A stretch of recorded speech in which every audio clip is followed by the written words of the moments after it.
tahu-tahu mengundang penceramah radikal. Nah, hati-hati. Saya nggak punya data yang radikal. Yang punya data adalah yang terstandar oleh MUI. Sekarang hampir 1.000 ustadz yang terstandar oleh MUI. Radikalnya versi siapa? Menurut ulama bukan radikal, tapi menurut mereka radikal. Nanti timbul benturan.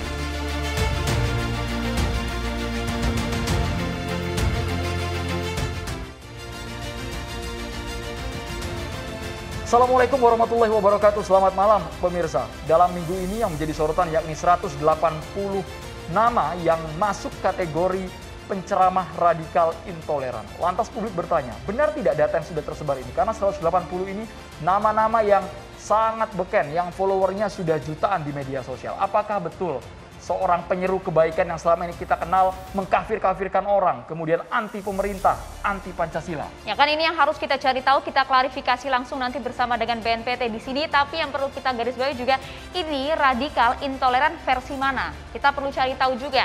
Kita gali selengkapnya bersama dengan sejumlah narasumber kami yang sudah hadir di meja catatan demokrasi pemirsa. Tapi seperti biasa, sebelumnya kita akan hadirkan terlebih dahulu beberapa informasi yang cukup hangat juga diperbincangkan beberapa hari terakhir. Yaitu salah satunya kita tahu ada sejumlah pegawai dari PT Palapa Timur Telematika yang tengah memperbaiki tower tewas akibat penembakan yang dilakukan oleh kelompok kriminal bersenjata. Paling tidak ada 8 orang tewas dan juga 1 yang dinyatakan selamat.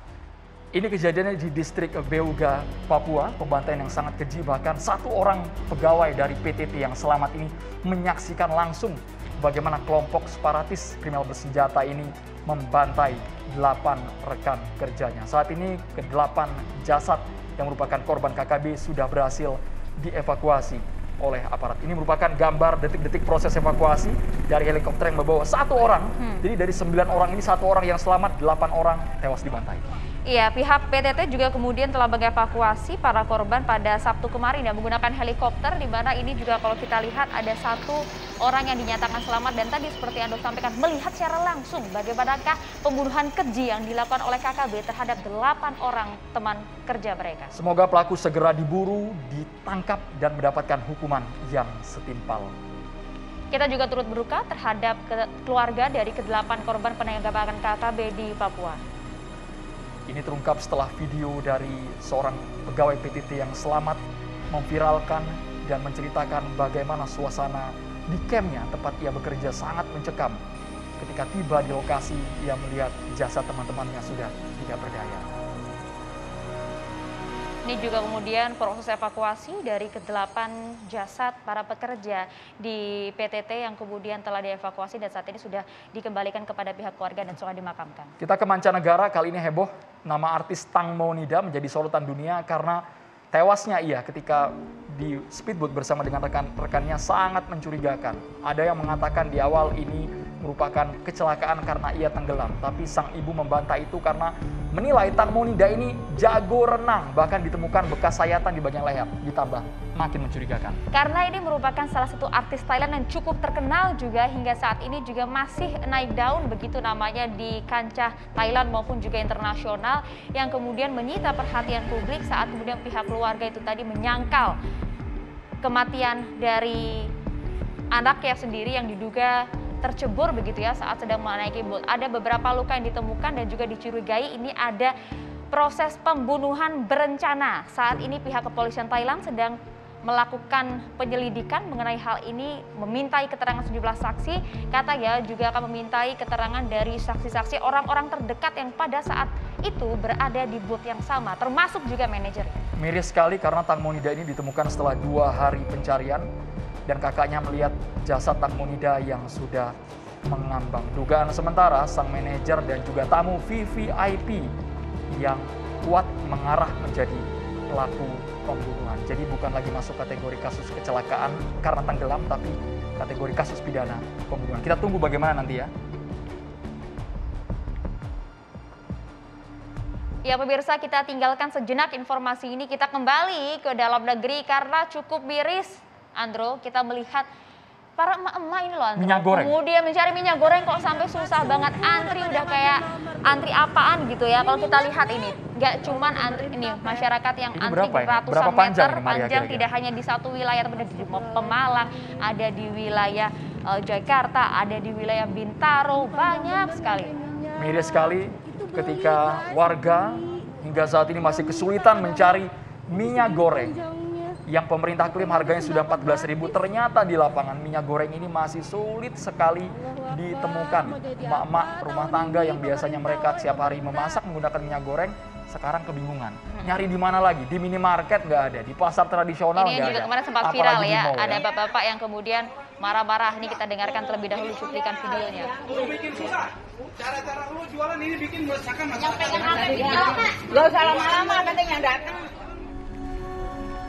Miris sekali karena kalau pegawai minimarket mereka juga bingung. Mereka menerima pasokan minyak itu kan, mereka jadinya imbasnya ya menerima Ini ya. kalau ini beda lagi, Andro. Ini antriannya mana, sudah bukan orang mana lagi. orangnya ini? Mana orangnya? Capek Andro, antrian nggak cuma 2-3 jam, tapi bisa sampai 5 hingga 6 jam. Akhirnya diakalin seperti ini, menggunakan sandal jepit milik warga tersebut untuk menaruh antrian. Kalau ibaratnya antri begitu. panjang berjam-jam, ada kepastian mendapatkan minyak goreng tidak masalah. Tapi kalau sudah antri panjang, paling belakang, paling lama nunggu, pas sudah nyampe di kasir, mohon maaf Bapak, minyak gorengnya habis. Nah lo gimana Nah, tuh? jadi ya diharapkan pemerintah melihat hal ini tidak hanya kemudian kestabilan harga saja, tapi ketersediaan di lapangan ini juga diharapkan oleh masyarakat bisa dijaga oleh Ayo pemerintah. Pak, sebentar lagi bulan suci Ramadan, semoga segera diadakan massal, didistribusikan pasokan minyak goreng ini agar kita mudah mendapatkannya. Nanti mau sahur, mau buka puasa, nggak bisa masak, Kami makan menunggu, apa kita Pak. ya?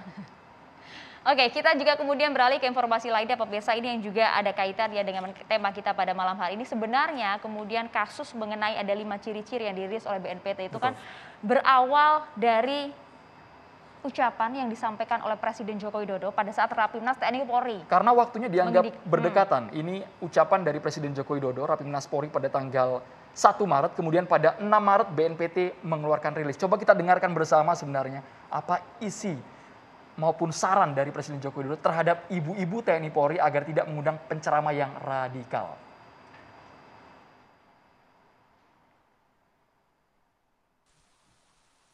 Ini bukan hanya bapak-bapak atau ibu-ibu yang bekerja, tetapi yang di rumah juga sama.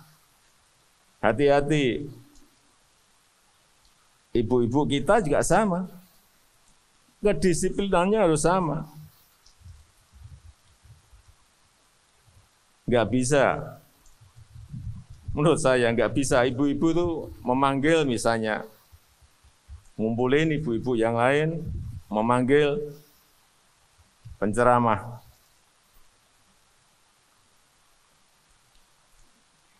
Semaunya. Atas nama demokrasi. Sekali lagi di tentara, di polisi nggak bisa seperti itu. Harus dikoordinir oleh kesatuan. Kesatuan harus mengkoordinir hal-hal kecil-kecil. Tadi saya sampaikan makro dan mikronya. Ini mikronya harus kita urus juga.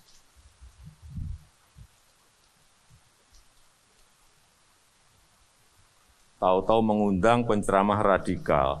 Nah, hati-hati. Yaitu pada tanggal 1 Maret 2020 ini, kemudian berselang 5 hari pada tanggal 6 Maret BNPT merilis ada 5 ciri penceramah yang radikal intoleran. Kita simak terlebih dahulu apa sih ciri-cirinya. Kemudian BNPT merilis secara resmi paling tidak yang pertama yaitu mengajarkan ajaran yang anti Pancasila dan pro ideologi khilafah internasional. Kemudian juga mengajarkan paham takfiri yang mengkafirkan pihak lain berbeda agama. Termasuk juga menanamkan sikap anti pemerintahan yang sah. Memiliki sikap eksklusif terhadap lingkungan serta memiliki pandangan anti budaya ataupun anti kearifan lokal. Ini merupakan ciri-ciri yang disebutkan oleh BNPT, kategorisasi penceramah yang dianggap radikal. Apakah ini sama persis yang tadi dimaksud oleh Presiden Joko Widodo? Karena setelah adanya 5 ciri-ciri penceramah radikal ini muncul pula di media sosial. Sudah menyebar kemana-mana daftar nama dari 180 penceramah yang ada di Indonesia. Bahkan ada kategorinya. Kategori ada ATI, ada Wahabi, kemudian ada juga Ikhwanul Muslimin. Itu benar tidak? Ada dasarnya tidak? Atau jangan-jangan hanya hoax semata. Dan ini juga masih dipertanyakan, ini versi siapa begitu? Coba kita simak bersama berikut ini.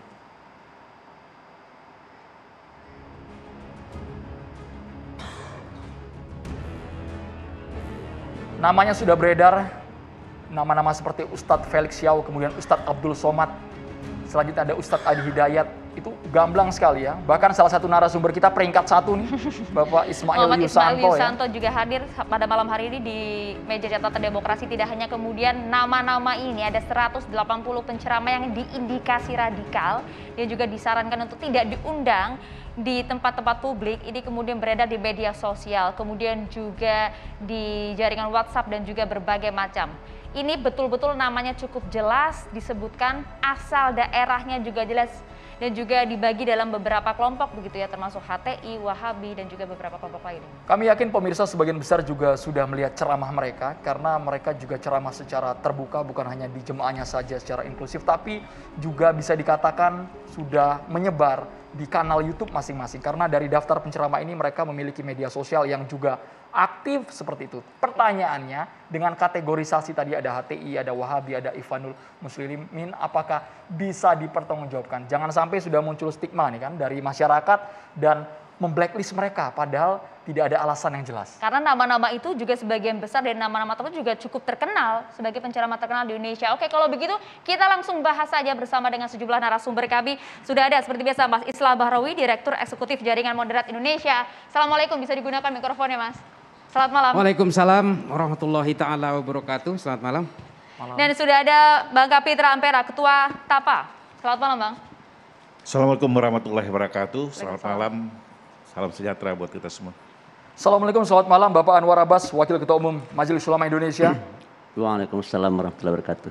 Kemudian mantan juru bicara HTI Bapak Ismail Yusanto yang tadi juga namanya ada di Nomor daftar 1, Pak. Peringkat 1 tadi Pak Ismail. Assalamualaikum, selamat malam Pak Ismail. Waalaikumsalam warahmatullahi wabarakatuh. Kami juga mengundang ini dari Direktur Deradikalisasi BNPT, Prof. Irfan Idris yang akan tersambung melalui Zoom. Selamat malam Prof. Irfan Idris. Assalamualaikum. Selamat malam. Assalamualaikum warahmatullahi wabarakatuh. Selamat malam para narasumber. BNPT benar-benar menjadi sorotan dalam 2 minggu ini. Kita ke Pak Ismail terlebih dahulu, yang namanya langsung dicatut dalam daftar 180 nama penceramah yang intoleran, yang radikal. Tanggapannya seperti apa Pak Ismail? Iya, baik. Bismillahirrahmanirrahim. Assalamualaikum warahmatullahi wabarakatuh. Waalaikumsalam warahmatullahi wabarakatuh. Yang pertama, ini soal kategori ya, radikal moderat. Secara agama, kita memang tidak diperintahkan untuk menjadi seorang muslim yang radikal.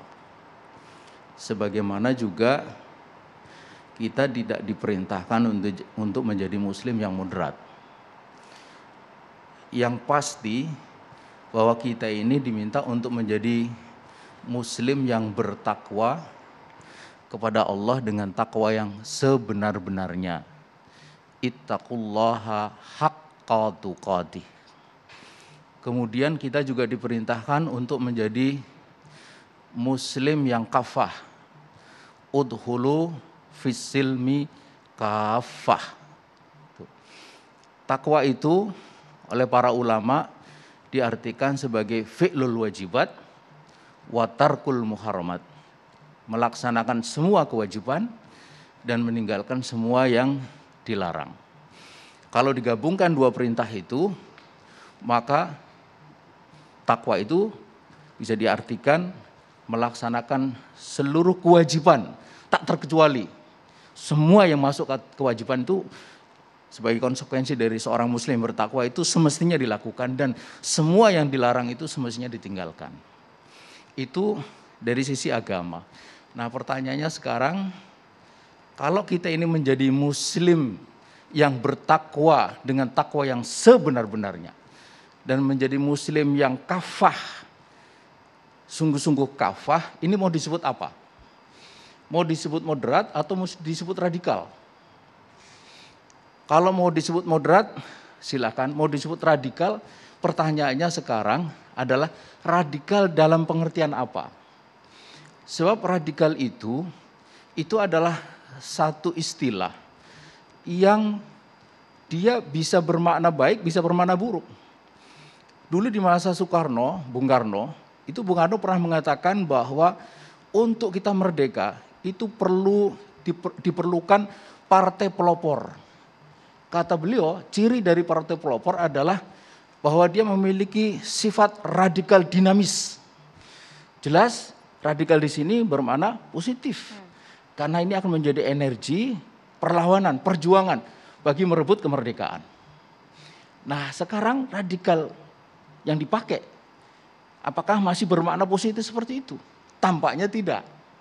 Ini sudah menjadi sebuah kalimat pejoratif. Pak Ismail, karena itu saya ingin mengatakan bahwa ini kategori bukan kategori agama, tapi sudah kategori politik.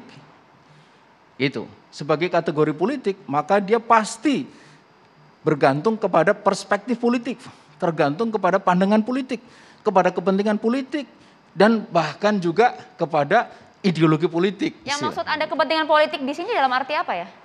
Apa yang dilakukan oleh, sebutlah nama-nama yang ada di sana itu dari dulu sampai sekarang itu sama. Kenapa baru sekarang mereka disebut radikal? Padahal isi ceramahnya sama. Itu menunjukkan bahwa ini soal kacamata. Apa yang dulu dianggap biasa sekarang menjadi tidak biasa. Ini soal kacamata, soal perspektif politik. Dan saya kira kita semua tahu bahwa ini semua terjadi kan setelah konstatasi Pilkada DKI 2017. Sebelum itu kita baik-baik saja kok. Itu. Nah, karena itulah maka yang patut dipertanyakan itu bukan soal para penceramah itu, tetapi kategori radikal dan moderat itu yang harus dipertanyakan. Secara pribadi, Pak Ismail apakah masuk dalam kategori tersebut? Karena dalam kategori tersebut dianggap yang anti pemerintah, Pak, yang berseberangan, yang kontra dengan Pancasila. Apakah Pak Ismail mengakui Pancasila atau tidak? Ceramahnya, substansinya bagaimana? Itu butuh penegasan juga dari Pak Ismail Yusanto. Ini saya ingin kutipkan ADART Hizbut Tahrir. Yang ini resmi dulu masuk ke Kumham, Kementerian Hukum dan HAM. Masuk, dan karena itu kemudian kita mendapatkan status BHP. Di dalam bab 2, identitas, asas, dan sifat. Pasal 4, identitas dan asas. Hizbut Tahrir Indonesia adalah gerakan dakwah Islam berasas Islam. Karena dia dakwah Islam, pasti asasnya Islam, kan gitu. Di dalam negara kesatuan Republik Indonesia yang berdasarkan Pancasila dan Undang-Undang Dasar 1945 itu tersebut di dalam artinya personal kita. Anda seorang Ismail Yusanto? Iya, ini sudah jelas. Tidak anti Pancasila ya? Pandangannya sudah sangat jelas gitu loh. Kayak gitu. Nah, karena itu, dan ini ada sejak 2014 ketika Undang-Undang Ormas itu terbit. Gitu. Baru kemudian dipersoalkan belakangan. Padahal secara substansi kita melihat bahwa tidak ada hal yang bisa disebut sebagai yang dikatakan di dalam Undang-Undang Ormas itu paham yang bertentangan Pancasila. Karena paham yang bertentangan dengan Pancasila di sana itu diartikan sebagai paham Marxisme, Leninisme, kemudian komunisme. Dulu ada sosialisme, tapi kan kemudian dihapus. Gitu. Bukti bahwa ini semua adalah kepentingan politik. Undang-Undang Ormas yang sedemikian rupa itu kemudian dirubah menjadi Perpu. Melalui Perpu. Dan dari situlah kemudian masuk kepentingan politik untuk tujuan membubarkan HTI ini. Jadi jelas sekali bahwa itu kategori-kategori politik, bukan kategori agama. Nah, ketika kategori politik dipakai untuk menilai kegiatan agama, pasti dia bermasalah. Itu mestinya kegiatan agama itu dinilai dengan kategori agama. Tujuannya apa, Pak? Kalau ini masuk kategori politik, apakah membunuh karakter para penyair kebaikan, maksud kami para penyeru kebaikan yang ada di tanah air ini, atau apa? Iya, pasti. Sesaat lagi Pak Ismail dijawab. Kami harus jeda dulu hanya di catatan demokrasi pemirsa.